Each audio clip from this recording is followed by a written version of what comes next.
कार्यक्रम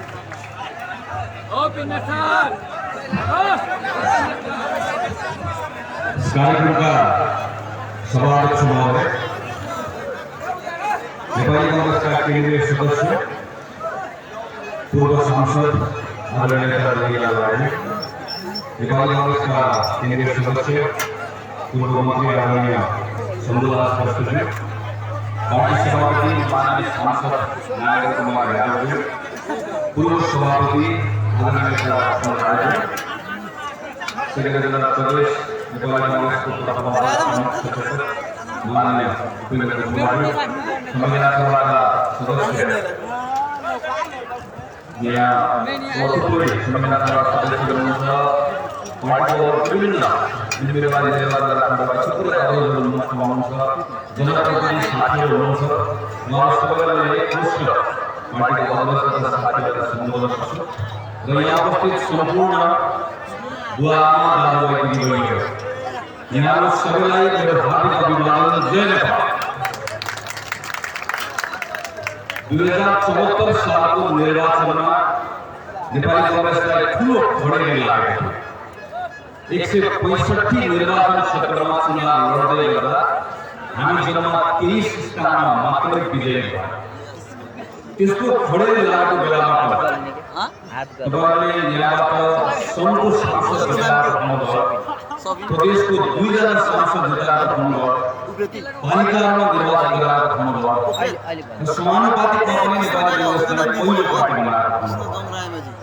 म नेपाली कांग्रेसको एउटा कार्यकर्ताको तल बस्नुभएको यो ठाउँमा काम गर्ने यहाँको सबै पार्टीको साथीहरूलाई म तपाईहरु सबैलाई हार्दिक अभिनन्दन गर्न चाहन्छु। तपाईहरुको कारणले गर्दा आज यस्तो दुःख गरेको बेलामा पनि नेपाली कांग्रेसले शानका साथमा संसदभित्र तपाईहरुले पठाएको साथीलाई पायो, प्रदेशमा पायो। तपाईहरु सबैलाई म हार्दिक अभिनन्दन गर्न चाहन्छु। र यस्तो भव्य ठाउँमा आउने कार्यक्रम समूहमा जोडिनु भयो। यहाँको अध्यक्ष राम शाह, मेरो साथी सुरेन्द्रजी, यहाँको प्रदेशको सांसद उपेन्द्रजी, मेरो साथी भाइ प्रदेशको वीरेन्द्रजी लगायत सबै साथीहरूलाई यस्तो भव्य मौका दिनु म यहाँको हार्दिक कृतज्ञ छु। तर म तपाईहरुसँग क्षमा पनि चाहन्छु। तपाईहरुको ठाउँमा आएर हामी बोल्न अगाडि यत्रो पार्टीको अगाडि बोलिसक्नु भयो। सबैले बोल्दै गर्दाखेरि यति मिठो मिठो भाषामा बोल्नु भयो। म यो धेरै अक्षरमा बुझ्छु, तर म राम्रोसँग बोल्न सक्दिनँ। राम्रोसँग बोल्न नसकेको हुनाले गर्दाखेरि म मैले भाषासँग बोल्नु परिरहेको छ। कुनै बेला नेपाली भाषा मात्रै बोल्न आउने बेलामा पुग्थ्यो जस्तो लाग्छ, किनकि राजाले बोल्ने भाषा बोल्नु राजाले बोलेको भाषा सबैले बोल्नुपर्छ जस्तो लाग्छ। तर 2072 सालको संविधानमा हस्ताक्षर गरेर आउने एउटा संविधान सभाको सदस्य भएर अहिले नेपालतिर घुम्दै जाने बेला कोही मैथिली बोल्न नआउँदा, कोही भोजपुरी बोल्न नआउँदा, कोही थारू भाषा बोल्न नआउँदा बेला एकदमै ग्रामीण लाग्छ, दुःख लाग्छ। यो भाषा मैले पनि जानेको भए, मैले पनि सिकेको भए, मलाई नेपालीभित्र अरू भाषा पनि बोल्न पाएको भए कति राम्रोसँग मैले यहाँको नागरिकहरूसँग सम्वाद गर्न सक्यो होला भन्ने लाग्छ। यो संविधानले हामीलाई सिकाएको कुरा नै अघि हामी सबैले उभिएर राष्ट्रगीत गायौँ। त्यो राष्ट्रगीतको मर्म के हो भने नेपालभित्र हामी कोही टोपी लगाउँछ, कोही हामी धोती लगाउँछ, कोही हामी जनै लगाउँछ, कोही हामी दाम पाउँछ, कोही हामी पहाडका छौँ, कोही हामी मधेसका छौँ। तर नेपालभित्र हामी जो छौँ हामी सबैको नेपाल बराबर र नेपालको लागि पनि सबै बराबर। यहाँ कोही ठुलो कोही सानो कोही पनि छैन। कुनै पनि भाषा, कुनै पनि धर्म, कुनै पनि संस्कृति, कुनै पनि विषय शासकको ठुलो अरू कसैको सानो छैन। हामीले संविधानमा जे कुरा लेखेर आयौँ र 72 सालको संविधानपछि त्यस पछाडि हामीले चुनावपछि आएको सरकार संविधानमा यही लेखेको कुराहरूलाई अब थप बढाउँदै लिएर जानु। त्यही क्रममा 2074 सालको निर्वाचनमा नेपाल कम्युनिस्ट पार्टीले शानदार बहुमत प्राप्त गर्यो। उसले करिब 2 तिहाई बहुमत पायो। 5 वर्ष सरकार चलाउनु भयो। यो 5 वर्षको बिचमा आएको छ। यसको मौका नेपालमा आजसम्म कसैले पनि पाएको थिएन। राजाले पनि पाएको, राणा प्रधानमन्त्रीले पनि पाएको थियो, बीपी कोइरालाले पनि पाउनुभएको थियो। राजाले किन पाएका थिएनन्? किनकि नेपालमा जति वर्ष राजाले शासन गरे, एउटा शासन गर्ने राजालाई आफ्नै परिवारको कसैले कसैको डर छ। एउटा शासन गर्ने राजालाई अर्को राजासँग डर छ। बीपी कोइरालाले प्रधानमन्त्रीद्वारा शासन चलाउँदै गर्दा दरबारको डर, तर केपी ओलीले 5 वर्ष प्रधानमन्त्रीद्वारा शासन चलाउन पाउँदै गर्दा यस्तो अनुकूलता, यस्तो सजिलो नेपालमा आजभन्दा पहिला कसैले पाएका थिएनन्। जो उहाँले संसदभित्र यत्रो शक्ति, प्रदेशमा 2 नम्बर प्रदेशमा सबै प्रदेशमा आफ्नो मुख्यमन्त्री, 700 भन्दा बढी गाउँपालिकामा आफ्नो प्रमुख, यस्तो शान्त प्रतिपक्ष, यति भलामी जनता, यस्तो सजिलो नेपालमा कसैले पनि पाएको थिएन। 5 वर्ष चलाउन पाएको गाडी नेपाल कम्युनिस्ट पार्टीले चलाउन नजानेर दिलबाट खसालेर भिरबाट खसालेर जोरबन्द गर्न सक्यो। बल्ल बल्ल खसिसकेको गाडीलाई हाम्रो आन्दोलनले अदालतले निर्णय गरेर फर्काएर सडकमा अहिले ल्याएको बेलामा नेपाल कम्युनिस्ट पार्टी जसले यो जिम्मेवारी पुरा गर्न सकेन, आफूले जिम्मेवारी पुरा गर्न नसक्दै गर्दाखेरि त्यसको ग्लानि हुनुपर्छ, त्यसको अपराध बोध हुनुपर्छ, त्यसले बोल्नुपर्छ।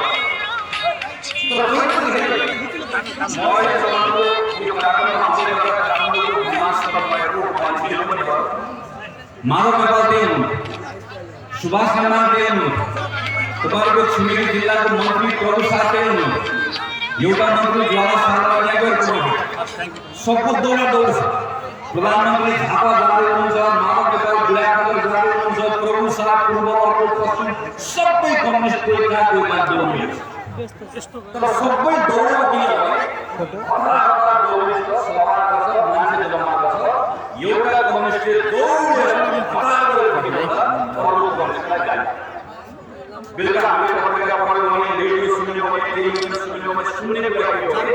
आज प्रधानमन्त्रीले पूर्व प्रधानमन्त्रीलाई यो भनेर गाली गर्नु, पूर्व प्रधानमन्त्रीले यो भनेर भन्नु, हामी सबैले सुनेको थियो।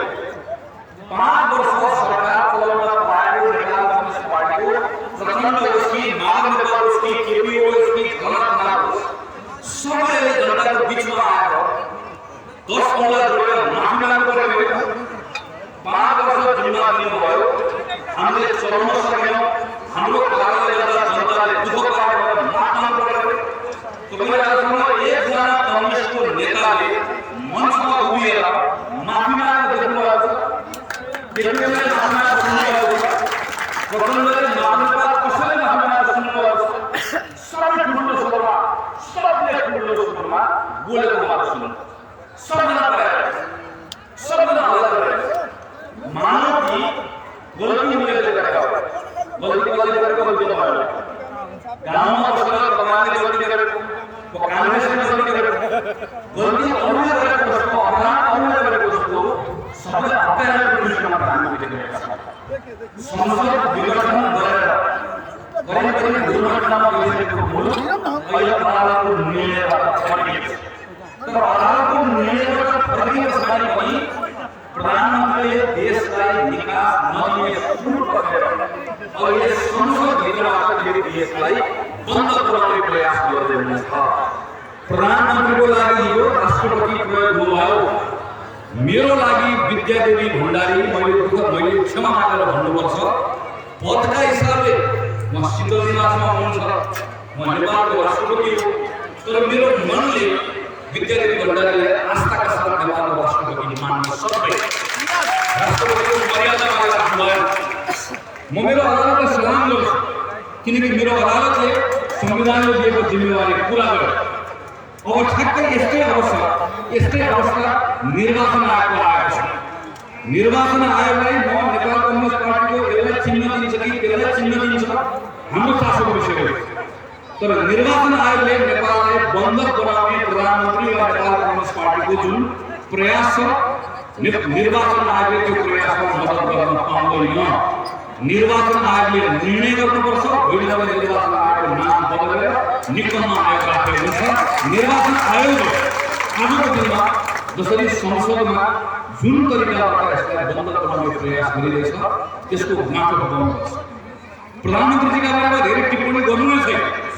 हिजो पोखरामा उहाँले के भन्नुभयो कि मेरो जीव धर्मलाई मलाई खतरा छ भनेर भन्नुभयो। म पनि नेपालको सांसद हो, काठमाडौँबाट अहिले तपाईँको समय आयो, यही अहिले शिवेन्द्रजीको घरमा बस्छु। हामी जस्ता थुप्रै आफ्नो पार्टीको नेताहरूले मञ्चमा हुनुहुन्छ। हाम्रो पनि ज्ञान छ, हाम्रो पनि साथीभाइका छोरीहरू छ, घरमा आमा हुनुहुन्छ, हाम्रो परिवारका सदस्यहरू हाम्रो माया छ। तर हामीलाई हाम्रो ज्ञानको डर लाग्यो, किनकि हाम्रो के छ, हाम्रो जीवन जस्तो अवस्थामा छ, सुरक्षित छ भन्ने भरोसा छ। किनकि साथीहरू हुनुहुन्छ, तपाईँहरूको बिचमा सुरक्षित। तर 100 जना सुरक्षाकर्मीको बिचमा बसेको प्रधानमन्त्री भन्नुहुन्छ मलाई मेरो ज्यानको खतरा भएको महसुस भइरहेको छ। प्रधानमन्त्रीले जुन देशको प्रधानमन्त्रीले आफ्नो ज्यान जोगाउन सक्नुहुन्न त्यो प्रधानमन्त्रीले तपाईले मेरो ज्यान जोगाइदिन्छ। प्रधानमन्त्री केपी ओलीसँग आफ्नो ज्यान जोगाउन सक्ने हैसियत छैन भने यस्तो लुटे प्रधानमन्त्री हामीलाई चाहिएको छ।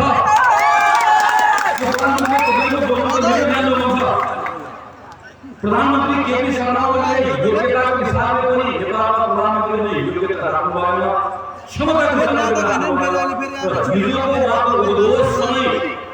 जुन प्रधानमन्त्री बालुवाडामा स्वयं सुरक्षाकर्मी, सेना, प्रहरी, सशस्त्र प्रहरी अथवा कस्तो पनि ब्रिफकेसमा बन्दुक बोकेर हिँड्ने, वरिपरि 200-300 सुरक्षाकर्मी राखेर हिँड्ने प्रधानमन्त्री डराउँछ भने यस्तो कातर प्रधानमन्त्रीले तपाईको मेरो जीव ज्यानको सुरक्षा गर्न सक्दैन। प्रधानमन्त्रीले संसद गठन गरिसके पछाडि प्रधानमन्त्रीहरूमा काम गर्ने कुरा आफैमा अनैतिकताको कडा छ। त्यसैले नेपाली काङ्ग्रेसको तर्फबाट यो बेलामा प्रधानमन्त्रीबाट हाम्रो कुनै अपेक्षा पनि छैन। प्रधानमन्त्री अहिले खालि प्राविधिक समयले मात्र प्रधानमन्त्री हुनुहुन्छ। अब केही समय पछाडि उहाँको विदा गर्नुपर्ने कुराको जिम्मेवारी पनि हामीले पुरा गर्नुपर्छ। त्यसैले केपी शर्माले कुरा छोड्दिनु। अब अर्को कम्युनिस्ट पार्टी कहाँ छ? अर्को कम्युनिस्ट पार्टी सडकमा छ। सडकमा बसेर प्रचण्ड मानव नेपाल समयको कम्युनिस्ट पार्टी सडकमा छ। हिजो सँगसँगै मेरो चुनाव लड्नु, हिजो सडकमा गएर नेपाल कम्युनिस्ट पार्टीले पनि तपाईँ मेरो जीव ज्यानको, तपाईँ मेरो मान सम्मानको रक्षा गर्न सक्दैन। अहिले सडकमा आएर छाती पिटेर जति रोए पनि तपाईँहरूले बिर्सनु। आजभन्दा 1 वर्ष अगाडिको घटना बिर्सनु, 2 वर्ष अगाडिको घटना बिर्सनु। संसदभित्र केपी शर्मा ओली सबैभन्दा पहिलो अवस्थामा गएको बेलामा यस्तै होस्टलमा उभिएर पहिलो दिन मैले बोले नपाएको काङ्ग्रेसको तर्फ सबै सांसदहरू बस्नुभयो। म माथि गएर बोले र मैले प्रधानमन्त्री केपी शर्मा ओलीलाई भने तपाईँले भलाइ छ, तपाईँले 5 वर्ष देश चलाउनुहोस्, तपाईँले राम्रोसँग चलाउनुहोस्, काङ्ग्रेसको तपाईँलाई मद्दत गर्नुहोस्। तपाईँले यो कुरा गर्नु भन्नुभएको छ, तपाईले 5 वर्षभित्रमा नेपाली किसानले उत्पादन गरेको कुराले नेपाललाई खाना पुग्छ मात्र होइन, भारतलाई बेचेर पैसा पनि कमाउने बनाउँछु भन्नुभएको छ। नेपालको सबै क्षेत्रमा सिँचाइ पुर्याउँछु भन्नुभएको छ। बाहिरबाट नकिनेर ल्याउनु छोड्नुहोस्, खाद किनेर ल्याउनु पर्यो। खादको कारखाना नेपालमै बनाउँछु भन्नुभएको छ। अब कोही पनि केटाकेटी काम गर्न कतार जानु पर्दैन भन्नुभएको छ। मलाई केही पनि चाहिएको छैन। म तपाईँले गरेको यही बाचाहरू संसदमा उभिएर सम्झाउँछु। तपाईँले पुरा गर्नुभयो भने धन्यवाद भन्छु, तपाईँले पुरा गर्नुभयो भने प्रश्न उठाउँछु। तर अब उदाहरण चल्दैन, क्यासमा कार्य गर्नु भएको छ। मैले त्यो बोल्दै गर्दाखेरि प्रधानमन्त्री केपी शर्मा ओलीले मञ्चमा आएर मलाई उल्लेख बनाउनु। अनि भर्खर एकजना नानी सांसदले आएर यो भने त्यो भने घरमा गएर राम्रोसँग सुत्नु पर्यो। अब तिम्रो सुत्ने पालो, काम गर्ने मेरो पालो भनेर बोलाउनु। मलाई उडाउँदै गर्दाखेरि मैले यसो हेरेको प्रचण्ड मानव नेपाल सबको एउटा टुक्राहरू क्या दियो क्या प्रधानमन्त्री अहिले यसो हेर्नु गर्दा प्रधानमन्त्री छाती बोकेर बोलाउँछ हामी यहाँ छौँ। जतिखेर प्रधानमन्त्री यो भन्दै हुनुहुन्थ्यो त्यो बेलामा प्रचण्डले मानव नेपाललाई प्रधानमन्त्रीलाई प्रश्न गर्ने प्रत्येक प्रश्नहरू गलत लागिरहेको छ। किन? उहाँहरू सब लोभमा प्रचण्ड पनि लोभी, माधवका पनि लोभी होइन। शेरबहादुर देउवा एक प्रधानमन्त्री भएको बेलामा 3 जना सांसद सिफारिस गरेको बेलामा राष्ट्रपतिले त्यो 3 जना सांसदलाई सांसद बनाउन नमान्दाखेरि राष्ट्रपति भनेको महारानी होइन, राष्ट्रपतिले संविधानले केही भूमिका दिएको छ, प्रधानमन्त्रीले गरेको सिफारिसलाई उहाँले मान्नुपर्छ भनेर कांग्रेसले भन्दाखेरि प्रचण्ड र माधवले त्यो बेलामा कांग्रेसको मुख बन्द गर्न आउने प्रधानमन्त्रीको प्रयासलाई साथ दिनु बोल्नुभयो। अहिले त्यही राष्ट्रपतिले प्रचण्डलाई तयार छ। अहिले निर्वाचन आयोगले शून्य चिन्ह दिएर रोकेर हिँड्नुपर्ने अवस्था छ। हिजो निर्वाचन आयोगमा प्रधानमन्त्री केपी शर्मा ओलीले आफ्नो कार्यकर्ता भर्ना गर्ने गर्दा यस्तो निर्वाचन आयोगमा कार्यकर्ता भर्ना गर्न नदिनु भनेर कांग्रेसले बोल्ने गर्दा स्वीकृत बोल्नुभयो। अहिले अदालतले के निर्णय गर्ला भनेर डराउनु पर्ने अवस्था, अदालतमा यो हस्तक्षेप नगर्नु भनेर भन्दै गर्दा स्वीकृत बोल्नुभयो। यस्तो कहिले घटनाहरू भयो, कहिले बोल्नुभयो। सबैभन्दा ठुलो कुरा हो तपाईहरु गाउँघरमा पनि कोही फटा छ, ठग छ, 2-4 पैसा ठगेर कमाएको छ भने त्यो ठगले पनि के गर्छ? त्यो ठगले पनि के गर्छ भने विपद परेको बेलामा आफूले ठगेर कमाएको पैसा छ भने पनि आफूले बढ्यो बेलामा दान दिन्छु भन्छ। अघि हाम्रो समाजले चर्चा गर्नु हाम्रो त्यो 84 रुपैयाँको जुनी हुने गर्दाखेरि हामी कहिले पनि बुझ्दैन। जतिखेर पनि हाम्रो पेट भरिदैन। त्यो सोच्छ मान्छेले त्यो बेला जब गाउँघरमा दुःख पर्छ, हावाहुरी आउँछ, शीतलहर हुन्छ, त्यो बेलामा ठगेर कमाएको मान्छेले पनि 2 पैसा दान दिनुपर्छ। तर कस्तो विचित्र देश हेर्नुहोस्, त्यत्रो ठुलो कोरोनाको कारणले गर्दाखेरि हाम्रो अर्थतन्त्र चौपट भयो, सबै मान्छेहरू घरबाट बिउनु उपचार गर्न पाएन। त्यसको बेला त्यत्रो कोरोनाको विपत्ति परेको बेलामा तपाईँ र मलाई भनेर किनेको औषधिमा घुस खाने सरकार, अस्पतालको भेन्टिलेटरमा घुस खाने सरकार, नेपालको कम्युनिस्ट पार्टी छ, यसले घुस मात्र खायो, यसले पाप गरे पाप। यत्रो ठुलो विपत्ति परेको बेलामा पनि भ्रष्टाचार गर्ने, त्यो पनि केमा? औषधिमा, इन्जेक्सनमा, मास्कमा, अस्पतालको सामग्रीमा, त्यसमा पनि घुस खाने भनेको यो त पापी मात्र गर्छ। तर प्रधानमन्त्री केपी शर्मा ओलीको वरिपरि बसेका मान्छेले उहाँको संलग्नतामा एकपछि अर्को यत्रो काण्ड रचाउनुले गर्दा प्रचण्ड स्वीकृत बोलेन, माधव स्वीकृत बोलेन। किन बोलेन? किनकि केपी ओलीले प्रचण्डलाई भनिएका थिए केही वर्षपछि मेरो स्वास्थ्य ठिक छैन, केही वर्ष पछाडि यो पार्टी बनाएर चलाउने हो प्रचण्ड दम। माधव नेपालले के भन्दै भएको थियो? यो प्रचण्ड भनेको माओवादी हो, मौका परेको बेलामा कुनलाई ठेलेर आफूले पुर्याइदिनुपर्छ। तपाईँ कुरा एमाले नपुरा एमाले पार्टी बन्द गर्नुपर्छ। उहाँ पनि चल्नु यही प्रकारको सरकारले आएर समुदायसँग चुनाव गर्नुपर्छ। झलनाथमा हेर्नुहोस्, आफ्नो नाममा आफू जिउँदै गर्दा फाउन्डेसन खोलेर नाम के झलनाथ फाउन्डेसन पैसा दिएको केपी ओलीसँग करोडमा मागेको कति? 72 करोड। पैसा केलाई मागेको? सर्वपाजु भनेर 72 करोड मागेर ल्याएपछि केपी ओलीले मागेका छन्। कसैलाई पार्टी बन्द गर्ने लोभ, कसैलाई प्रधानमन्त्री बन्ने लोभ, कसैलाई सर्वपाजु पैसा चाहिने, सबै नेपाल कम्युनिस्ट पार्टीका यी सबै नेताहरूको नानी छामेर एक-एकको नानी छामेर सबलाई भेटेर यो ठाउँमा पुर्याउने दुस्साहस गर्ने ठाउँमा केपी शर्मा ओलीलाई पुर्याउने कुराको जिम्मा कम्युनिस्ट पार्टीको एउटा नेताहरूले लिनुपर्छ। त्यसैले सडकमा बसेको कम्युनिस्ट पार्टीले पनि आजको दिनमा यो देशलाई निकास दिन सक्दैन। प्रधानमन्त्री केपी शर्मा ओलीको एकपछि अर्को काण्डबाट नेपाललाई जोगाउन सक्दैन। अर्को पार्टी छ, अहिले भर्खर मिलेर गएको जनता समाजवादी पार्टी, नेपाल कम्युनिस्ट पार्टीले 2/3 बहुमत पाएको होइन। नेपाल कम्युनिस्ट पार्टीले बहुमत मात्र पायो। बहुमत मात्र प्राप्त गरेको कम्युनिस्ट पार्टीलाई 2/3 बहुमत प्राप्त गरेको आभास हुने गरेको त्यो शक्ति प्रदान गर्ने काम कसले गर्यो? उपेन्द्र यादवले नेतृत्व गर्नुभएको फोरमले संघीय समाजवादी पार्टीले त्यो बेला मधेसबाट गएको पार्टीले केपी शर्मा ओलीको ताकत नबढाइदिएको भए त्यो बेलामा एकपछि अर्को संहिता विरोधी कानुनहरू बनाउँदै गर्दाखेरि त्यो सरकारमा गएर साथ नदिएको भए केपी शर्मा ओलीको दुस्साहसले गयो। पुस 5 गते केपी शर्मा ओलीले संसद विघटन गर्ने निर्णय गरिरहँदा वा त्यसपछि धमाधम निर्णय गरिरहँदा त्यो दुस्साहसी बनाउने कुराका पछाडि धरना खनाल नागर नेपाल प्रचण्डको योगदान भएको जस्तै उपेन्द्र यादवको आजको महत्त्वपूर्ण योगदान रह्यो भन्ने कुरा हामीले सम्झनुपर्छ, जनतालाई बताउनु पर्छ। अहिले हाम्रो माननीय उपेन्द्रले चर्चा गर्नुभयो प्रदेश सरकार, यो सातवटा प्रदेश सरकार, यो प्रदेश ल्याउनको लागि लडेको मान्छे हुनु, नेपालको संघीयताको निम्ति लडेको मान्छे थुप्रै मञ्चमा हुनुहुन्छ। यो संघीयता खारेज गर्नु पर्यो भन्दै गर्दाखेरि अहिले पनि लड्न जान्छु, अहिले पनि प्रदेशहरूलाई बलियो बनाउनु पर्छ भन्ने पक्षमा उभिएर बोल्छु। मलाई 7वटा प्रदेशमध्ये 6वटा प्रदेशको धेरै ठुलो मेरो भरोसा थिएन कि प्रदेशले काम गर्न सक्छ भन्ने मलाई लागेको थिएन। तर मेरो सबैभन्दा ठुलो अपेक्षा 2 नम्बर प्रदेशबाट थियो, किनकि 2 नम्बर प्रदेशमा प्रदेशको लागि लडेको मधेसको पार्टी सरकार बनाएको थियो। 2 नम्बर प्रदेशको सरकार सङ्घको सरकारभन्दा फरक सरकार थियो।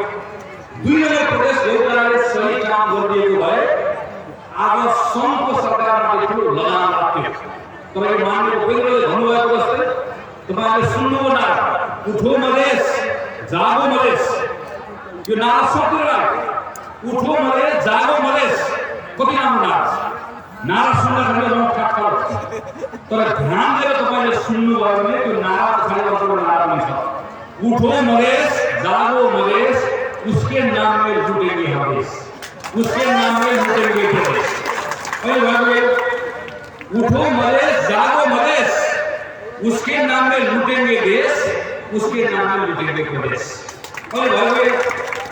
यत्रो प्रदेश सरकार चलाउँदै गर्दाखेरि यत्रो मधेसको सरकार चाहियो, हामीले छुट्टै सरकार चलाउन पाउनु पर्ने थियो। आन्दोलन गरेर चलाएको यो प्रदेशको सरकारले एकपछि अर्को भ्रष्टाचारको काण्डमा नमुछेको भए, सङ्घको सरकारसँग लडेको भए, अधिकार कसैले लिएको भए बाँकी रहेको 6वटा प्रदेशले के गर्छ के गर्दैन के गर्दैन। यसबाट जे भयो मलाई मन परे पनि मन नपरे पनि मैले आएर प्रदेशको सरकारलाई धन्यवाद भन्नुपर्छ। हिजो उपेन्द्र यादव केन्द्रको सरकारमा गएर बस्नु केपी ओलीको दुस्साहस बढाउनु।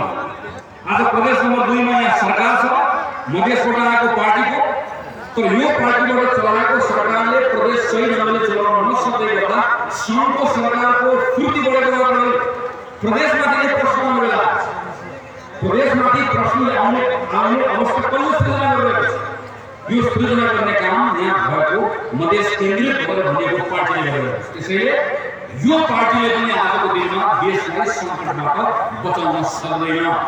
यो देशलाई सङ्कटबाट बचाउने जिम्मा अब नेताले भन्नुभएको जस्तै आजको दिनमा नेपाली काङ्ग्रेसको हो।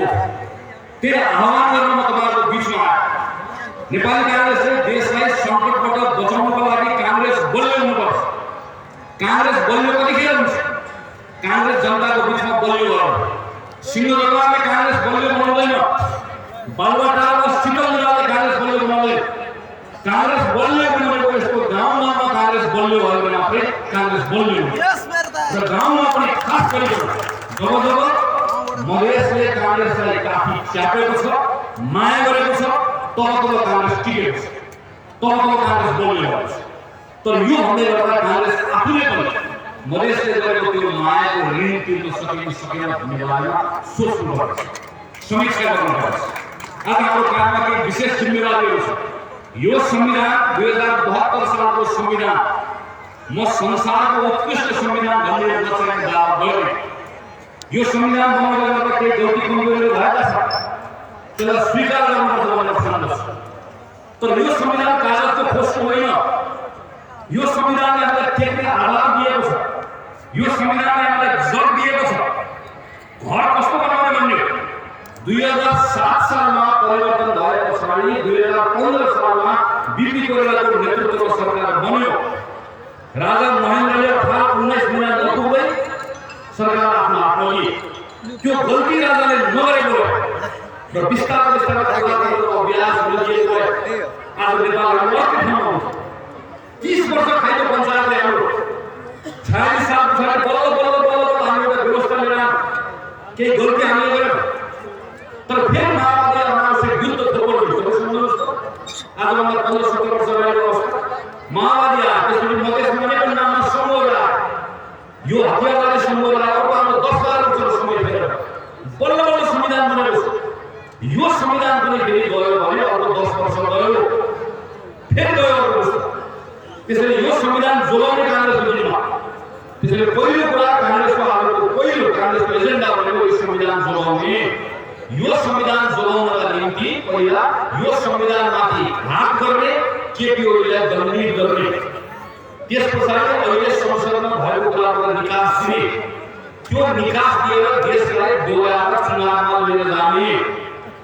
दोस्रो एजेन्डा यो संविधानमाथि कांग्रेसले संशोधनको आफ्नो प्रस्ताव संसदमा दर्ता गराएको छ कांग्रेस यो संसदबाट यो संविधानलाई संशोधन गराउने आफ्नो बाचा पूरा गर्न चाहन्छ यो कुनै भोट फकाउनको लागि होइन यो भनेर दुईटा मत गर्छ भनेर होइन कांग्रेस र संविधानको पक्षमा छ र यो संविधानसँग जोडिएका केही अपेक्षाहरू र केही असन्तुष्टिहरू छन् यो संविधान संशोधन गर्यो भने त्यसको संशोधन हुन्छ यो संविधानको पक्षमा उभिने मान्छेहरूको संख्या बढ्छ भन्ने कांग्रेसको विश्वास हो यो कांग्रेसको दोस्रो एजेन्डा त्यसपछि कांग्रेसको तेस्रो एजेन्डा भनेको हामी अब देशलाई बिस्तारै सम्हालेर चुनावमा लिएर जान्छौं यो चुनावलाई साथीले चर्चा गर्नुभएको छ यो चुनाव फेरि कांग्रेसले जित्ने हो र यो पटक सर्लाहीको यो क्षेत्रमा पनि सभापति आउनुहुन्छ मेरो आदरणीय दुईजना केन्द्र सदस्य आउनुहुन्छ सबै सर्लाहीको नेताहरू आउनुहुन्छ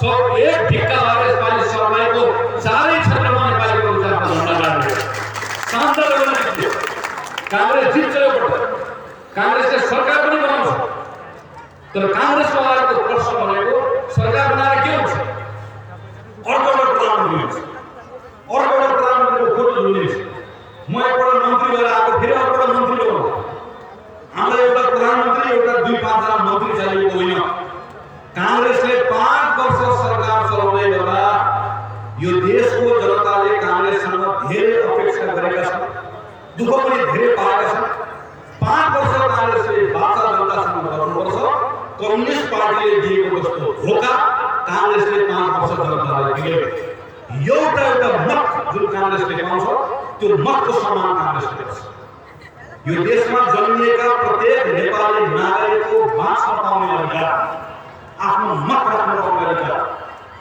आफ्नो विचार राख्न पाउने अधिकार आफ्नो बोल्न पाउने अधिकारको सुरक्षा कांग्रेसले गर्छ तर त्यति मात्र गरेर पुग्दैन कुनै पनि घरमा केटाकेटी जन्मदै गर्दा भगवानलाई वा अल्लाहलाई जसलाई पनि निवेदन दिएर जन्मदैन मेरो घरमा साना दुईटा छोरीहरू हुर्किरहेका छन् 10 वर्षको 7 वर्षको ती मेरा छोरीहरू निवेदन दिएर सांसद भवन थापाको घरमा जन्मेर पाऊँ भनेर जन्मेका होइनन् यही देहातमा पनि मेरो छोरीको देखिरहेको छु यिनीहरू जुन परिवारमा जन्मेका छन् यिनीहरू जन्मेका मेरो छोरीको मेरो परिवारमा जन्मेका जन्मले गर्दा के आउँछ जन्मले गर्दा बाको नाम आउँछ आमाको नाम आउँछ घर आउँछ जात आउँछ धर्म आउँछ भाषा आउँछ तर जन्मले गर्दा सँगसँगै के पनि आउँछ परिवारको धन सम्पत्ति पनि विरासतमा आउँछ कसको घरमा जन्मियो त्यो हाम्रो नियन्त्रण छैन नियतिको कुरा भगवानको कुरा तर जन्मिसकेको जराले जात पायो ठीक छ भाषा पायो ठीक छ धर्म पायो तर जन्मिसकेको जराले जुन परिवारमा जन्मियो त्यो जन्मिएको कारणले गर्दा उसको भविष्य कस्तो हुन्छ भन्ने कुरा टुङ्गो लाग्छ मेरो घरमा जन्मिएको दुईटा छोरीहरू मेरो घरमा काठमाडौँमा जन्मिएकोले उसले बढी अवसर पाउने धनखोरको एउटा गरिबको परिवारमा जन्मिएको मेरै उमेरको छोरीहरू चाहिँ यो ग्रामको देहातको एउटा सानो घरमा जन्मिएकोले जीवनमा तलै बस्नुपर्ने भए यस्तो लोकतन्त्र संविधानको के पनि गर्दैन उसले बराबर मौका पाउनुपर्छ सबै बराबर ठाउँमा पुग्छन् भन्ने छैन तर मौका बराबर पाउनुपर्छ सबै मौका बराबर पाउनुपर्छ जुन घरमा जन्मेको बराबर मौका पाउनुपर्छ जुन परिवारमा जन्मेको बराबर मौका पाउनुपर्छ शहरमा जन्मेको देहातमा जन्मेको किसानमा जन्मेको सबै जन्मेको बराबर मौका पाउनुपर्छ र बराबर मौका पाउनको लागि एउटा निर्णय होइन लगातार राज्यले त्यसका निम्ति काम गरिरहेको छ।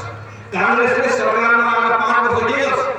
कांग्रेसले सरकारमा आएर 5 वर्ष सबै नागरिकलाई बराबर अवसर दिनका निम्ति लगातार काम गर्छ, लगातार काम गरिरहेको। हाम्रो संविधानमा हामीले के भन्यो? नेपालमा सबै जात जाति बराबर भनेर। तर यो के मन्त्र पढ्यो? सबै जात जाति बराबर भन्ने अनि त्यसलाई मन्त्र उच्चारण गरेर वस्तु उच्चारण गर्ने त्यसलाई नभनेर बस्नु। मन्त्र भनेको मन्त्रबाट ताकत प्राप्त गर्ने। हामी मन्त्र उच्चारण गरेर त्यो मन्त्रको अर्थ के? हामी ईश्वरसँग जो मन्त्र उच्चारण गर्छौँ त्यसको भावलाई लिन्छौँ, त्यसलाई ग्रहण गर्छौँ र त्यसको आधारमा आफ्नो जीवन बदल्ने कोसिस गर्छौँ। यो पनि त्यस्तै हो। हामीले बराबर भन्छ तर बराबर गरेर बराबर भएको समस्यालाई हेर्ने हो। मैले आज जाँदा पनि साथीलाई प्रश्न गर्छु, हामीले सब बराबर भनेको छ तर एकपल्ट हेरौँ नेपाली सेनाको सेनापति कि थापा हुन्छ कि पाण्डे हुन्छ कि कटुवाल हुन्छ कि बस्नेत हुन्छ राणा हुन्छ कि शाह हुन्छ कि कार्की हुन्छ। तर आजसम्म नेपाली सेनाको सेनापति कुनै पनि मधेसीको छोरा किन नभयो? कुनै पनि थाहा किन नभयो? हुन पाइँदैन भन्दैन संविधान बराबर हुन्छ तर छैन। यतिकै छोड्यो भने हुन्छ? यतिकै छोड्यो भने अब 15, 20, 25 वर्ष नेपालको सेनापतिमा हामी कोही पनि मधेसको मान्छे कोही पनि थाहा कोही पनि छोरा हामी आएको भएर त्यो सेनापतिहरू देख्न सक्दैनौँ। पार्टी बदलिन्छ, प्रधानमन्त्री बदलिन्छ तर एकपल्ट हेर्नुहोस् त प्रधानमन्त्री को हुन्छ कि थापा हुन्छ कि राणा हुन्छ कि चन्द हुन्छ कि देउवा हुन्छ कि ओली हुन्छ कि कोइराला हुन्छ कि भट्टराई हुन्छ कि खनाल हुन्छ कि नेपाल हुन्छ। जुन पार्टीबाट आए पनि खनाल, नेपाल, दाहाल, कोइराला, थापा, चन्द बाहेक कुनै पनि पार्टीबाट कांग्रेसबाट होला, एमालेबाट होला, राप्रपाबाट कुनै पनि पार्टीबाट कुनै पनि मधेसीकै नेपालको प्रधानमन्त्री हुन पाइँदैन लेखेको त छैन। हुन त पाइन्छ तर हुँदैन हो। नेपाली कांग्रेसले जे छ त्यो ठीक छ, जे भयो त्यो भयो भनेर बस्नु पनि होइन। जे छ के पनि छैन, बर्बादको शक्ति भनेर मान्छेको चालले पनि हो। कांग्रेसले विभेद पुर्याएर हाम्रो समाजमा बराबर बनाउनु पर्छ भनेर संविधानमा लेख्यो तर व्यवहारमा बराबर छैन, बराबर भइरहेको छैन। जसरी अघि मैले भने सम्पत्ति फरक फरक हुने परिवारमा जन्मेको बच्चाहरू बराबर भइरहेको छैन। फरक फरक जाति र समुदायको मान्छेले राज्यको विभिन्न ठाउँमा प्राप्त गर्ने अवसर पनि बराबर भइरहेको छैन भन्ने कुराको सन्दर्भमा पनि निरन्तर रूपमा कांग्रेसले काम गर्नुपर्छ। नेपाली कांग्रेसले यति काम गर्न मात्र पुग्यो। यसपछि नेपाली कांग्रेसले काम गर्ने भनेको यसको बारेमा नेताहरू चर्चा गर्नुभएको छ। हामी कांग्रेस सरकार पुगिसकेपछि नेपाली कांग्रेसले सरकारबाट निर्णय गरेर यो देशको सबै ज्येष्ठ नागरिकहरूको वृद्ध भत्ता बढाएर कम्तीमा पनि 10,000 रुपियाँ पुर्याउनु पर्छ। यो भन्दै गर्दाखेरि मैले आजसम्म यो भन्दै गर्दाखेरि ताली नबजाएको सभा कहीँ देखेको छैन। तर म तपाईँलाई अनुरोध गर्छु कृपया यसमा ताली नबजाइदिनु होला। नेपालको कम्युनिस्टहरूले नेपालले ठगेर मञ्चमा आयो, मेरो पार्टी सरकारमा गयो भने वृद्ध भत्ता बढाएर 10,000 पुर्याइदिन्छु भने सबैले ताली बजाउँछ अनि भोट पनि आउँछ। सबैभन्दा बढी ताली बजाउने को हुन्छ भने युवा हुन्छ। यो कस्तो विचित्रको देश होला जुन देशमा एउटा कम्युनिस्ट पार्टी आएर के भनेर भाषण गर्छ भने मेरो पार्टी सरकारमा गयो भने ज्येष्ठ नागरिकको भत्ता 10,000 पुर्याइदिन्छु भन्दै गर्दा एउटा युवा प्रधान बसेर ताली बजाउन सिक्की बनाउन गएर ड्याम पर्दा कस्तो देश हो? यस्तो विचित्रको देशमा पनि हो। कांग्रेस योजनामा चुनाव लड्यो। कांग्रेसको चुनाव लड्ने योजना भनेको भाइहरूले चर्चा गर्नुभएको छ, नेताहरूले चर्चा गर्नुभएको छ। कांग्रेस 5 वर्ष सरकार चलाउँदै गर्दा कांग्रेसले कतारमा गएको छोराहरूलाई फर्काएर बनाएको ग्राउन्डमा ल्याएको छ। कांग्रेसले भारतमा काम गर्न गएको, साउदीमा काम गर्न गएको तपाईँको छोरा छोरीलाई फर्काएर तपाईँको गाउँमा ल्याएको छ। तपाईँहरूले कतिजना सोचिराख्नु होला युवाहरूले, कतारले सोचिराख्नु होला, दुबईले सोचिराख्नु होला, तपाईँलाई कतार दुबई जानु नपरेर भन्छ। मलाई संसारमा एउटा देश बताइदिनुहोस्, एउटा देश कसैले बताइदिनुहोस् जुन देशमा युवाहरूलाई काम गर्न बाहिर पठाएर तिनीले कमाएर पठाएको पैसाबाट धनी देश धनी भएको एउटा देश कसैले बताइदिनुहोस्। कुनै पनि देश भएको छैन। हामी पनि नेपालमा वर्षको 5 लाख विवाह 5 लाख विवाहलाई नेपालमा यो काम चाहिन्छ। काम भनेको नोकरी होइन, काम भनेको नोकरी नगरी 5 लाख मान्छेलाई काम चाहिन्छ। नेपालमा काम गरेको हुन्छ, नेपालमा जम्मा काम 50,000 को हाराहारी हुन्छ, अर्थात् 4.5 लाख मान्छेले काम नगरेका अनि 4.5 लाख काम गरेका छ। साउदी अरेबिया जान्छ, कतार जान्छ, मलेसिया जान्छ, भारत जान्छ, त्यहाँ गएर 8 1 काम गर्छ।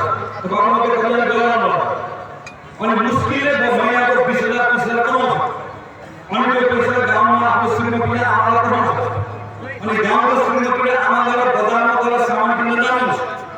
त्यो सबै सामान भारतबाट आउँछ। नेपालले 100 रुपैयाँको भारतबाट किन्दै गर्दा कति रुपैयाँको बेच्छ थाहा छ? जम्मा 16 रुपैयाँको बेच्छ। 100 रुपैयाँको किन्दै गर्दा 16 रुपैयाँको बेच्छ। वर्षको 25 अरबको धान मात्र किन्छ। नेपालले वर्षको 8 अरब रुपैयाँको भारतबाट कुखुरालाई खुवाउने दाना बनाउन चाहिने भटमास मात्र किन्छ। 8 अरब। यसले भटमास पनि किन्छ, धान पनि किन्छ, तरकारी पनि किन्छ, सबै किन्छ। त्यो किन्नको लागि मान्छेका कतार अनि कतार र मलेसिया काम गर्न पठाएर तिनले यहाँ आएर पैसा पठाएर त्यो पैसाले भारतबाट खाद्यान्न तरकारी किनेर त्यो किन्दै गर्दा उठाएको पैसा सरकारको खुसुरीले जम्मा गरेर अनि सरकारको मन्त्री आएर यहाँ आएर 10,000 भत्ता दिन्छु भनेर करोड ताली उडाएर 10,000 भत्ता दिनलाई के सरकारमा खाइदिएपछि हाल हुयो। हामीले 10,000 20,000 दिला 30,000 दिला बाङमा पाल्ने जिम्मा हाम्रो कि परिवारको कि राज्य। तर त्यो बाङमा पाल्नको निम्ति सरकारले दिने पैसाको निम्ति कतार मलेसिया पठाएर खाली पठाएर तिनले कमाएको पैसाबाट घर धन्दा चलाएर भान्सा चलाएर यो देश बदलिनु। यो देश बदलिनुका निम्ति यहाँ खेतीपाती गर्ने मान्छेले खेतीपाती गरेर आफ्नो परिवार चलाउन सक्यो भने वर्षको यहाँ कम्तीमा पनि उद्योगबाट नेपालमा वर्षमा 2 लाख मान्छेलाई रोजगारी दिन सक्यो भने अहिले उद्योग रोजगारी कति दिन्छ? 20,000 दिन्छ। जम्मा कति? 20,000। त्यसैले मेरो युवाहरूले मेरो कुरामा अनुरोध छ, तपाईँको गाउँमा कोही पार्टीमा भोट माग्न आउँदै गर्दा तिम्रो पार्टी चुनाव जित्यो भने मेरो पार्टी चुनाव जित्यो भने भत्ता कति पाउँछ भने अहिले 20,000 जम्मा वर्षको 22,000 मान्छेलाई काम दिने उद्योग खुल्ने देशमा 2 लाख मान्छेलाई काम दिने देश कसरी बनाउने भन्ने कुरा अब सबभन्दा महत्त्वपूर्ण कुरा। तिम्रो पार्टीले गर्न सक्छ कि सक्दैन भनेर प्रश्न गर्यो। र म काङ्ग्रेसको कार्यकर्ता गर्दैछु। खेतीपाती गर्ने मान्छेले खेतीपाती गरेर जीवन धान्न सक्ने त्यो 2 लाख युवाहरूलाई नेपालमा रोजगारी दिन सक्ने अवस्थामा हामीले 5 वर्षभित्र यो देशलाई पुर्याउने त्यो पुर्याउने क्षमता नेपाली काङ्ग्रेसले राख्छ। र जुन देशमा नागरिक स्वतन्त्र रूपले हिँड्न सक्छ, सबैको भाषा धर्म संस्कृतिको बराबर सम्मान गर्छ, जुन घर परिवारमा जन्मेको बराबर अवसर पाउँछ, जुन देशको तरुणीहरूले त्यही देशमा काम गर्न पाउँछन्, त्यही देशको नागरिकले देशलाई माया गर्छ। म तपाईँहरूको मञ्चमा यहाँ उभिएर काङ्ग्रेसको कार्यकर्ता भएर मधेसको साथीहरूको बिचमा आएर मधेसको सबै कुरा ठिक, पहाडको सबै कुरा गलत भन्ने यो काङ्ग्रेसको चरित्र हो। अनि पहाडमा गएर पहाडको सबै कुरा ठिक, मधेसको सबै कुरा ठिक भन्ने यो काङ्ग्रेसको चरित्र हो। मलाई थाहा छ मेरो साथीहरूले चुनाव लड्ने बेला कतिपय गाउँहरूमा मधेसको गाउँमा यहाँको तथाकथित मधेसी पार्टी के मानिएको छ? पहाडियाको दल, पहाडियाको पार्टी बोल्न खोजेर अनि हामीले काठमाडौँमा चुनाव लड्न जाँदै गर्दाखेरि मधेसको पक्षमा बोल्दै गर्दाखेरि भारतको दलाल बोलेर उठाएको के बोल्नु भएको छ? तर काङ्ग्रेस यो कुरा कहिले पनि बोलेन। काङ्ग्रेसले मधेसको नागरिकको सम्मान गर्ने कुरासँग लड्दै जुझ्दै गर्दाखेरि भोट घट्यो होला, तर काङ्ग्रेस आफ्नो जिम्मेवारी चिज गरेर बोलेको पनि हो। चुनाव एउटा हारेर फरक पर्दैन। नेपाली काङ्ग्रेसले हिजोको अप्ठ्यारो समयको बेला जन्मको आधारमा नागरिकता लटाउने मधेसमा जन्मिएका मानिसहरूको नागरिकताको पक्षमा लड्दै गर्दा काङ्ग्रेसले 40 लाख नागरिकता बाँड्यो भन्ने गाली मात्र खाएन। काङ्ग्रेसले आरोप मात्र खेपेन। काङ्ग्रेसले लाखौँ भोट पनि मागेको छ। तर पनि काङ्ग्रेस के गर्छ? यहाँको नागरिक अधिकारको लागि लड्यो, भोलि पनि लड्छ। यो जिम्मेवारी कांग्रेस के चुनाव गर्दै गर्दा म आम पार्टीको साथीलाई आग्रह गर्न चाहन्छु हामीसँग एउटा अवसर आएको छ यो अवसरमा अलिकति सुझाव तुलाएर काम गरौँ माथि नेपाल कम्युनिस्ट पार्टीको विभिन्न संस्थाले नेपाल कम्युनिस्ट पार्टीको कार्यालय देश भ्रमण गरेको छ केही दिन नेपालको विकास खोज्छौँ यो विकास खोजेर एउटा संविधानको पक्षमा आएर खोज्छौँ पार्टी अधिवेशनमा घुमिसकेको छ अधिवेशनको सन्दर्भमा तपाईँहरूले गर्नुपर्ने कामहरू गर्नुहोला थोरै समय लाग्छ तर देश निर्वाचनमा लाग्छ त्यो निर्वाचनको तयारी पनि तपाईँले तल गर्नुहोला तल तपाईँले निर्वाचन गर्दा माथि यो पटक हामीले गर्ने तयारी गरेको यो पटक 5 वर्ष सरकार चलाउने जिम्मा पाउने गर्दा कांग्रेसले यो संविधानमा लेखेको अभिलेखनको संस्थाले एउटा विषयलाई त्यसलाई मन्त्रको रूपमा ग्रहण गर्दै त्यसलाई व्यवहारमा अनुवाद गर्नका निम्ति स्पष्ट योजना बनाएर कांग्रेसले काम गर्छ त्यो काम कांग्रेसले गर्छ तपाईहरुले आजले कार्यक्रममा पनि केही विषयहरू फोन गर्छ तत्काल तपाईहरुलाई परेको समस्या फोन गर्छ तत्काल तपाईहरुलाई परेको समस्यामध्ये दुईटा समस्या एउटा यहाँको चिनी उद्योगसँग जोडिएको समस्या यहाँ किसानहरूले भुक्तान बताउनु भएको समस्या र अझ एउटा महत्त्वपूर्ण समस्याहरू जो माग्ने केन्द्र सरकारले माग्ने गरिला सबै आएको नेताहरू साथीले चर्चा गर्नुभएको छ अब सुने अनि हाम्रो यहाँको साथीले चर्चा गर्नु कि यहाँको सीमाको बारे छ कि यहाँको सीमामा जुन खालको व्यवहार हामीले अहिले गर्यौं हामीले सुझबुझ पुर्याउन नसक्दाखेरि यहाँको नागरिकले पाउनुभएको दुःखको बारेमा मान्छेले भन्नुभएको छ अब यहाँको पार्टी सभापति माननीय लोकसभाले गर्दै अब आइतबार एउटा संसद छ तपाईहरुको यो विषयले संसदमा पनि प्रवेश पाउँछ र यहाँको सीमामा जुन दुःख पाउनु भएको छ यो दुःखको हल कांग्रेसले तपाईँको हल चाँडोभन्दा चाँडो सरकारसँग लडेर निर्णय ठिक गर्न लगाएर तपाईले पाएको दुःखको हल हामीले खोज्छौँ चिनीको यहाँको उद्योगको साथीले यहाँको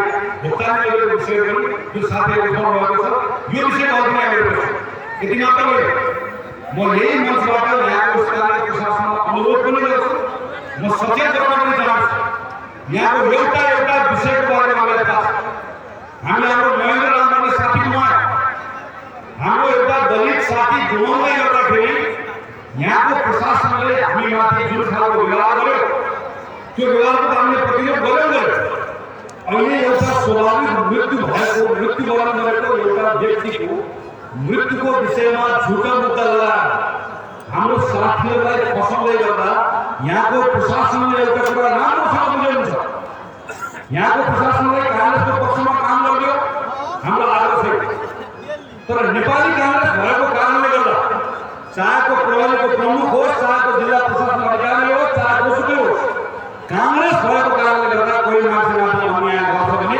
त्यसको एउटा हिसाब किताब हामी सबैले राखेका छौँ त्यसको मूल्य भोलि ठुलो मूल्य चुकाउनु यहाँको प्रशासन चलाउने मान्छेले राम्रोसँग बुझेको छ यो कांग्रेस हो यो मजदुर किसान पार्टी होइन नेपाली कांग्रेस हो र नेपाली कांग्रेस पार्टी हो यसले फेरि केही समय पछाडि जिम्मेवारी लिन्छ जिम्मेवारी चलाउँछ त्यो बेलामा हामी कोही माथि अन्याय गर्न चाहँदैन हामी यो बेलामा यहाँको कुनै प्रशासनले कांग्रेसलाई अतिरिक्त माया गरिदियो दया गरिदियो सहानुभूति राख्दियो यो पनि हाम्रो कुरा छैन तर कांग्रेस भएको कारणले गर्दा यहाँको एसपी साहब यहाँको सिडिओ साहब सबैले मेरो आग्रह छ तपाईँ सबै नागरिकसँग बराबर व्यवहार गर्नुहोस् तपाईँ केपी ओलीको सिडिओ होइन तपाईँ केपी ओलीको एसपी होइन नेपाल सरकारको हाम्रो पनि हो हामी सबैको र हाम्रो सरकारको प्रतिनिधि भएर तपाईँले व्यवहार गर्नुहुन्छ हामी तपाईँसँग के व्यवहार गर्छौँ तपाईँ प्रधानमन्त्री ओलीको कारिन्दा भएर व्यवहार गर्नुहुन्छ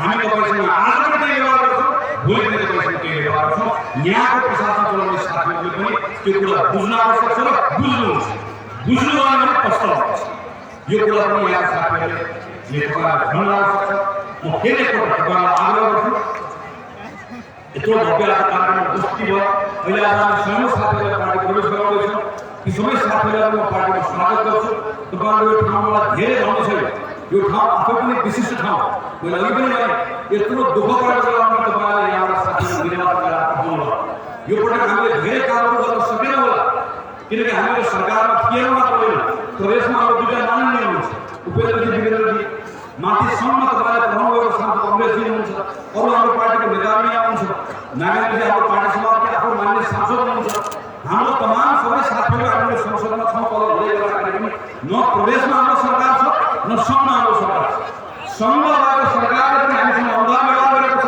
प्रदेशमा भएको सरकारले अनुदान व्यवहार गरेको छ। तर यो सबैको बावजुद पनि हाम्रो ठाउँबाट हामीले सक्ने प्रयत्न गरिरहेका छौँ। तर यो दिन धेरै लामो जाँदैन। यो अलिकति चर्चा गरेर फेरि म तपाईँको बिचमा बोलाएर भन्न चाहन्छु, अबको केही दिनभित्र संसदको बैठक बस्छ। यो संसदको बैठकबाट कुनै पनि निकास कांग्रेसको नेतृत्वमा यो संसदबाट निकास आउँछ। न सरकार चलाउने प्रधानमन्त्री ओलीको पार्टी, न सडकमा बसेको पूर्व प्रधानमन्त्री प्रचण्डको पार्टी, न मधेसको नाममा झण्डा झोला बोक्ने उपेन्द्र यादव राजेन्द्र महतोको पार्टी, कुनै पनि पार्टीले आजको दिनमा देशलाई विकास दिन सक्दैन। देशलाई विकास दिने जिम्मा कांग्रेसले लिएको छ, हामी लिन्छौँ, हामी गर्छौँ। हिजो हामीले पनि केही गल्ती कमजोरी गरेका छौँ, त्यो गल्ती कमजोरीको लागि हामी माफी चाहन्छौँ र त्यो गल्ती कमजोरीलाई हामी दोहोऱ्याउँदैनौँ। हामी हाम्रो गल्ती र कमजोरीको कारणले गर्दा प्रजातन्त्रलाई अप्ठ्यारो हुने काम पनि गर्दैन, नागरिकले दुःख पाउने काम पनि गर्दैन। तपाईको जीवनमा परिवर्तन आओस् भन्ने जुन चाहना भएको छ प्रत्येक नागरिकले चाहेको छ। प्रत्येक नागरिकले आफ्नो घरमा परिवर्तन आओस् भन्ने चाहेको छ, आफ्नो टोलमा परिवर्तन आओस् भन्ने चाहेको छ। त्यो परिवर्तनको एजेन्डालाई बोक्ने काम नेपाली कांग्रेसले गर्छ र त्यसका निम्ति यो पटक 5 वर्ष कांग्रेसले सरकार चलाउनु पर्छ। तर कांग्रेसले सरकार चलाउनका निम्ति सर्लाहीबाट 4 जना सांसद तपाईले सिंहदरबार पठाउनुपर्छ। तपाईले 4 जना सांसद सिंहदरबार पठाउनु भयो भने म कांग्रेसको एउटा कार्यकर्ता घरको बीचमा यो संकल्प हामी सबैको तर्फबाट यो पटक तपाईँलाई हामीले तयार गरेका छौँ। जिम्मेवारी पूरा नगरिकन कांग्रेस फर्कनु। निर्वाचन कहिले हुन्छ मलाई थाहा छैन, तर यो निर्वाचन हुन्छ।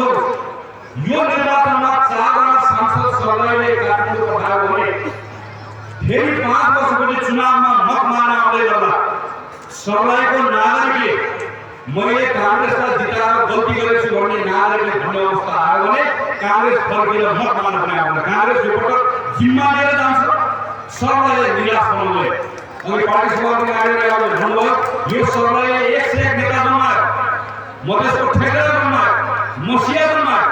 तपाईले पनि सर्लाहीको गाउँमा हेर्न आयो भने सर्लाहीको गाउँले बताउँछ, त्यो झोपडपट्टीले बताउँछ, तपाईँको घरले बताउँछ, तपाईँको यहाँको उपस्थिति दिदी बहिनीको अवस्थाले बताउँछ। सर्लाहीको दुःखले बताइरहेको छ, सर्लाहीको अनुहारले पुरा फेर्दियो, तपाईँको गाउँको अवस्थाले पुरा फेर्दियो। 5 वर्ष कांग्रेसको जिम्मा लिएर जाँदै गर्दा हिजो गरेको गल्ती कमजोरी एउटा पनि नदोहोऱ्याइकन तपाईँलाई निराश नगराइकन यो पटकको मौकालाई सदुपयोग गर्ने संकल्प हामी गर्छौँ। पार्टीको साथीहरू मञ्चमा बस्नुभएको, तल बस्नुभएको सबै साथीहरूले अधिवेशनको एक क्रममा पनि सानातिना कुरालाई बिर्सेर किन बिर्सेर भने अधिवेशनको लगत्तै 4 महिनापछि देश चुनावमा जान्छ। अधिवेशनमा त लडाइँ आयो, तर भलो मार्गमा अशोक कार्तिक मङ्सिर 3 महिनाको चुनाव लड्नु छ। यहाँ चुनाव यो यहाँ चुनाव गरेको प्रदेश चुनाव गर्नु, यो प्रदेशको चुनाव भइरहेको अगाडि आउँछ रायमाझी भन्दै निर्वाचनको तयारी के छ। त्यही भएर पहिला सङ्घको चुनाव गर्नु छ, प्रदेशको चुनाव गर्नु छ, पार्टीको चुनाव गर्नु छ। पार्टीको अधिवेशनले हाम्रो ताकत बढाउनुपर्छ, हाम्रो एकता बढाउनुपर्छ। त्यो ताकत र एकता बढाएर एक ढिक्का बनाएर हाम्रो अधिवेशनबाट ताकत त्यसपछि निर्वाचनमा विजय प्राप्त गर्ने गरेर पार्टीको साथीहरू लाग्नुभएको छ। लाग्नुहुन्छ भन्ने विश्वास व्यक्त गर्दै यत्रो भव्य कार्यक्रममा मलाई उपस्थित हुने मौका दिनुभयो। पार्टीको आयोजक साथीहरूलाई हार्दिक आभार प्रकट गर्दै यो ठाउँको सबै संगठन साथीहरूलाई फेरि एकपल्ट अभिनन्दन गरेर आफ्नो धन्यवाद, नमस्कार, जय नेपाल।